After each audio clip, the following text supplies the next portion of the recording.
Marcelino Ferdinand akhirnya menjalani debut bersama klub divisi Championship Inggris, Oxford United. Turun di tim Oxford United U21, gelandang timnas Indonesia itu mencatatkan debut manis saat menghadapi Notts County Selasa 29 Oktober. Bermain sepanjang 62 menit di Clifton Football Club, sosok berusia 20 tahun itu bahkan mencatatkan assist untuk membawa timnya menang 3-2. Baru 1 menit berjalan laga, Marcelino langsung membukukan assist. Umpan manisnya kepada Lewis Griffiths diteruskan menjadi sebuah gol. Lalu pada pertengahan babak pertama, Notts County menyamakan skor menjadi 1-1. Oxford United tampil menyerang jelang akhir babak pertama. Pada menit ke-44, Oxford United kembali unggul lewat gol Harrison Barnett. Skor 2-1 bertahan hingga babak pertama usai. Oxford United menambah gol lewat Jack Lee menit ke-62. Oxford United unggul 3-1. Mendekati akhir pertandingan, Notts County mencetak gol memperkecil skor pada menit ke-86. Skor 3-2 untuk kemenangan Oxford U21 menjadi akhir dari laga ini. Dalam unggahan Instagram akun Akademi Oxford United, Marcelino Ferdinand tampil starter dengan nomor punggung 10 dalam laga melawan Notts County. Marcelino Ferdinand bergabung Oxford United dari KMS KDNZ sejak Agustus 2024. Kesempatan bermain itu diharapkan bisa membuatnya cepat beradaptasi dan berkembang lagi di Liga Inggris.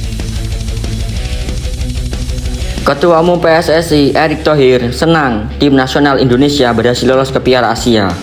Itu berarti semua kelompok umur timnas Indonesia dari U17, U20, U23 hingga senior sudah mendapatkan tiket ke turnamen paling bergengsi di Asia. Jelas itu menjadi sejarah baru karena semua kelompok umur berhasil tampil di Piala Asia di momen yang bersamaan. Menurut Erick Thohir, pencapaian itu sekaligus menandakan level timnas Indonesia sudah naik.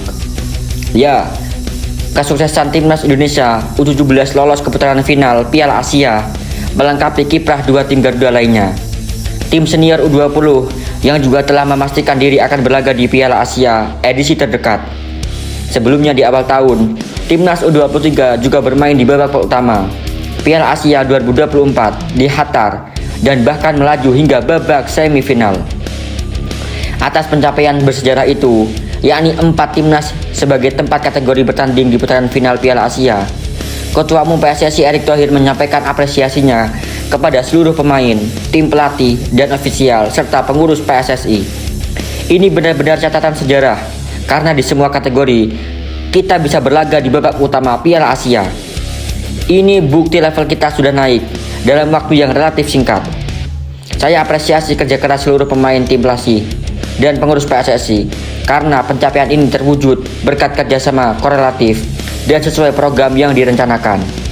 Erick Thohir juga menambahkan, jika melihat prestasi yang ditorehkan timnas U23 ketika bisa melaju hingga semifinal di Piala Asia 2024, maka sejatinya peluang untuk mencetak prestasi serupa terbuka lebar. Selain itu, Erick juga menyampaikan menghargai prestasi dua pelatih nasional, Indra Jafri dan Nova Arianto, yang mampu membesut timnas asuhannya mengukir prestasi tersebut. Timnas Indonesia U17 lolos ke putaran final Piala Asia setelah menjadi salah satu dari 5 runner-up terbaik di fase kualifikasi. Tim Garuda Muda menjadi runner-up grup G setelah bermain imbang tanpa gol melawan Australia di laga terakhir Minggu 27 Oktober. Sebelumnya, timnas senior juga sudah memastikan lolos ke Piala Asia 2027 yang akan berlangsung di Januari 2027 di Arab Saudi. Setelah Jai Isas dan kawan-kawan melaju ke putaran ketiga kualifikasi Piala Dunia 2026 dengan status runner grup F di bawah Irak. Sementara itu, timnas U20 mengunci tiket ke putaran final Piala Asia U2025. Bersaing dengan Yaman, Timor Leste, Maladewa, Indonesia bisa finish teratas dengan 7 poin. Tekanan berat menanti. Timnas Indonesia berpotensi dikepung 5 negara Asia Barat di babak keempat kualifikasi Piala Dunia 2026. Jika timnas Indonesia berhasil mengamankan posisi 4 di grup C, mereka akan melaju ke babak 4 kualifikasi Piala Dunia yang dijadwalkan pada Oktober mendatang. Ketua Umum PSSI Erick Thohir menyampaikan bahwa target realistis bagi timnas Indonesia di babak ketiga ini adalah menempati posisi 4 di grup C. Saat ini, posisi Indonesia di klasemen grup C memang cukup strategis, berada di peringkat 5 dengan 3 poin. Indonesia hanya terpaut 2 poin dari Bahrain yang menduduki peringkat 4. Dengan selisih ini, timnas Indonesia masih memiliki peluang besar untuk mencapai target tersebut. Jika timnas Indonesia finish di posisi 4 grup C, mereka akan masuk ke babak keempat yang diikuti oleh 6 dari negara tim dari zona Asia. Tim-tim ini nantinya berasal dari peringkat 3 dan 4 di grup A, B, dan C babak ketiga. Di babak keempat, 6 tim ini akan dibagi ke dalam 2 grup dengan masing-masing grup terdiri dari 3 tim. Juara dari masing-masing grup babak keempat ini akan langsung lolos ke Piala Dunia. Sementara itu, tim yang finish di posisi runner up akan menjalani playoff antar grup untuk memperebutkan 1 tiket tambahan. Namun, berdasarkan klasemen sementara, lawan yang berpotensi dihadapi timnas Indonesia untuk babak keempat sebagian besar dari Asia Barat. Tim-tim peringkat 3 dan 4 dari grup A, B, dan C ini didominasi negara-negara Asia Barat seperti Uni Emirat Arab, Qatar. Ada grup B, Irak dan Oman, sedangkan grup C diisi oleh Arab Saudi dan Bahrain. Kondisi ini membuka peluang Indonesia untuk bertemu tim-tim yang cukup kuat dari Asia Barat di babak keempat nantinya. Pertemuan dengan tim-tim Asia Barat kerap diwarnai dengan keputusan wasit yang merugikan Indonesia, sehingga harapan akan keadilan wasit kembali digaungkan. Pengalaman terakhir ketika timnas Indonesia melawan Bahrain menunjukkan contoh nyata ketidakadilan dalam penambahan waktu. Dalam laga tersebut, wasit asal Oman Ahmed Al-Kaf memberikan tambahan waktu 6 menit.